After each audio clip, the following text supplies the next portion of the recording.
kini, actual cases, based claims on actual possession. Wingon dayon nga, dugay namin naghupot ani nga property. Actual possession me for 40 years. I'm filing an adverse claim.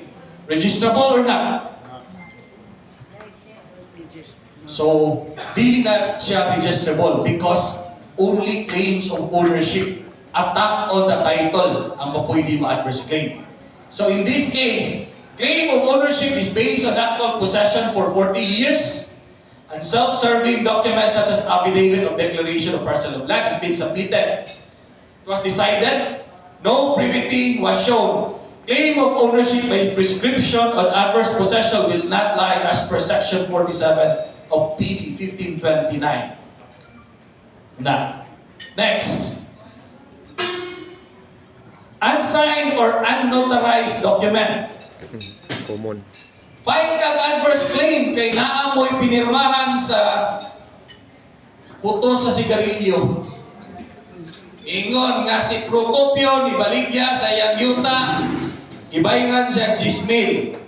Isuwat nagpapel. Karon iya nang idaang papel ang bagaw sa sigarilyo kay iyang ipa-adverse claim. Is it registrable or not? No. Because first law, when you are dealing with properties, transactions should be duly notarized. In writing and duly notarized. Yes. Diba? General rule, contracts are binding whether verbal or Or written. written, yes. Except wills. That's the general rule. However, exceptionally for dealing with real estate properties, kinahanglan gid siya notarized ang document and registered in the Office of the Register of Deeds. If the document is unnotarized, we cannot process that in the Register of Deeds. Do you have any other recourse? Ikisuwat man gito, ipirmahan man gitong Procopio sa papel sa sigarilyo.